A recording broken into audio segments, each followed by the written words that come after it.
त्यांच्या वर्तमानपत्रात मोदींच्या विरोधामध्ये काय तर लिहिलं, हेडलाईन मी वाचत होतो आणि म्हणाले महाराष्ट्र गद्दार मुक्त करणार. अरे तो तर आम्ही 2 वर्षापूर्वीच केलाय.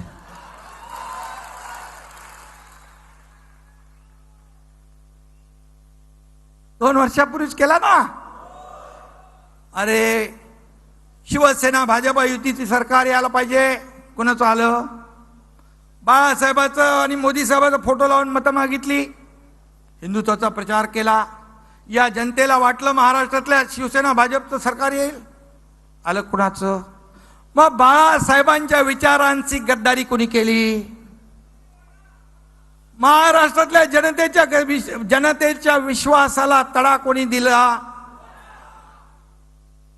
मग गद्दार कोण? मग 2022ला मी केलं ते बरोबर केलं?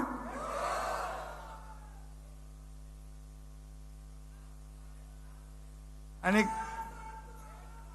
या निवडणुकीमध्ये खोटारडेपणाचा कळस केला विरोधकांकडून.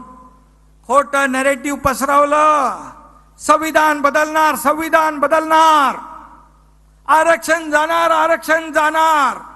अल्पसंख्याक समाजासह दलित समाज, आदिवासी समाज या सगळ्या समाजामध्ये भीतीचं वातावरण निर्माण केलं.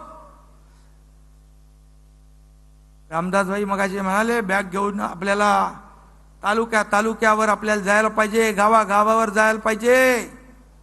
हे खरं आहे.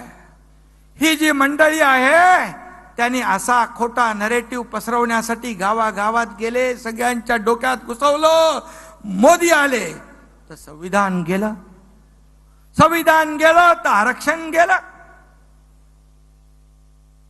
आणि म्हणून संविधान खतरे में अशी अफवा पसरवली, घाबरवलं लोकांना आणि खोटं नॅरेटिव्ह पुसून काढण्यामध्ये आपण कमी पडलो. ही वस्तुस्थिती आहे.